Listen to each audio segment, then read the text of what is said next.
wa inna ilaihi raji'un. Allah ya yi wa fitacciyar jarumar wasan Hausa Hajiya Saratu Gidado rasuwa. Kamar yadda kuka sani dai Saratu Gidado wadda aka fi sani da Daso tsohuwa ce kuma fitacciyar jaruma ce a Najeriya ma baki ɗaya.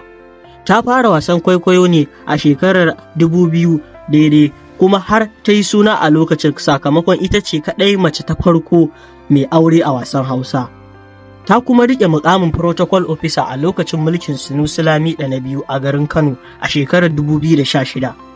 Hajiya Saratu Gidado mace ce mai barkwanci da annuri kamar yadda kuka sani, sannan tana da kyakkyawar mu'amala da mutane wadda kuma za ku iya yin shaida da hakan.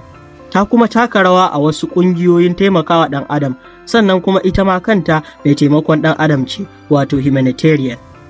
Fitowa da take yi a mara kirki a wasan kwaikwayo, masu shiryawa ne kaɗai suke buƙatar hakan, duk da a wata gaɓar ita ma ta amsa